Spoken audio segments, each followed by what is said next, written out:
All right, so this one is for July the 14th. It is a Thursday, which means as of recently, we've been doing more threshold type workouts. So today's not any different. The format is still a rest in the remaining time type of thing. It's just with a little bit of a longer time frame. So the way we're gonna look at it, and it bears some explanation because it's written a little differently on Beyond the Whiteboard, we're gonna look at it as a running clock where every 9 minutes we have work to do. And if you can finish it under 9 minutes, good, because then you get a rest. So you're basically earning your rest. There is a benefit to finishing quickly today. And in fact, what we're gonna write on the whiteboard today is gonna be 3 different times for parts A, B, and C, all our 9-minute window workouts. All right, so I'm standing up because I do want to explain some of the movements to you. We have some kettlebell stuff. I know we had a little bit of kettlebell stuff yesterday. I just want to go over the standard for these movements. So the first workout is, I want to say it's 24, 18, 12, 6, but that's not necessarily true. So it's 24, 18, 12, 6 of kettlebell swings, but after each set, you'll do 30 double unders, okay? You know kettlebell swings, it'll be the American style. Hopefully you can get fully up overhead, ears out in front of arms. Don't need to belabor that. 30 double unders, you know, I'm thinking instead of double that for single unders, we'll just do 50 single unders. I say just, it's still plenty, but because today is very much time priority, let's not do a full double amount for the double unders. Or lessen your double unders, right? If you can do 15, but that's still pretty challenging for you, do it. You know how we've been doing on these Wednesdays and Thursdays. So that's part A. If say you finish that in 5 minutes, then you have a full 4 minutes of rest, balancing out that 9 minutes before you start part B. Part B is same relative idea, 24, 18, 12, 6, except now, instead of kettlebell swings, we're gonna do, what are we doing instead? Can't think about it. Oh, we're gonna do front rack squats.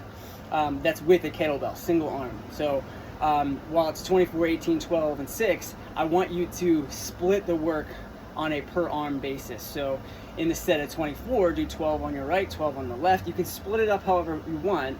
I did 12 right, 12 left. You can do 6, 6, 6, 6. Just make sure it's even work. All right, this is what a front rack looks like with a kettlebell. Elbow up, out in front, right? I don't want it rested so that the elbow is way out here. The elbow has to be out in front. The bell can actually rest on your delt. That's fine. From here, we're gonna do a full depth squat. If you can't, then either lower the weight, lower the weight. I know everybody can do depth air squats, and if that is the only load at which you can get depth today, then guess what? You do not need to load the movement. But everybody else, lower the load until you can get full depth on those. Part B also has 30 double unders after each set. All right, so again, you finish in 6 minutes, then you have 3 minutes of rest. The quicker you finish, the more rest you get. Part C is not quite the same. Part C incorporates a rower instead of a jump rope. And instead of having 30 double unders, it follows the same format as the kettlebell movement. So it's 24, 18, 12, 6 of kettlebell push press single arm, and then that many calories of row. So it just looks a little bit different on Beyond the Whiteboard, but that will be part C. 24 calories, 18 calories, 12 calories, 6 calories. What does a push press with a kettlebell look like? You kind of have an idea, but yesterday was a really good precursor to this because of the arm positioning, right? A finished push press requires you to be fully stood up with active shoulders, arm back behind your ears. Right, so again, you're gonna have to clean the kettlebell first, so it's gotta be a weight you can clean.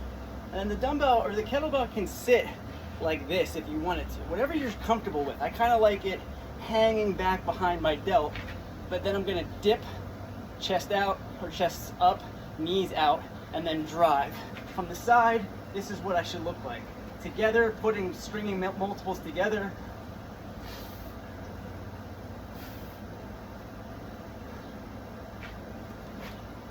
Same thing applies here as far as switching arms as it did for part B.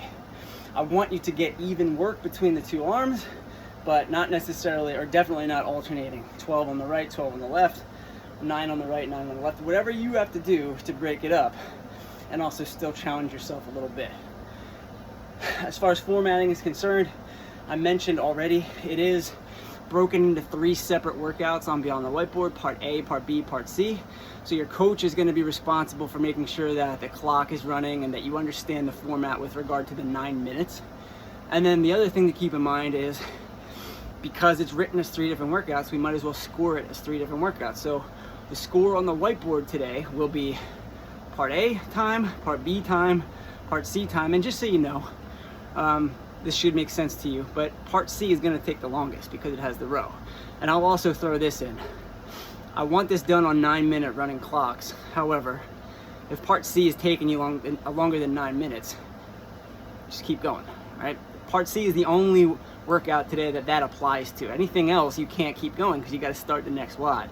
So it behooves you, especially in parts A and B, to modify enough that you're going to get some rest, right? These aren't meant to take you right up to the 9-minute. They are meant to be something that you fly through. This is, again, Threshold Thursday, right? So we want to get up to our threshold so that we have then time to recover and then get back up to it again later, which is typically how these types of workouts work. And we're just throwing stuff at a wall, trying to make it interesting. So I hope you enjoy this one, and let us know how it goes.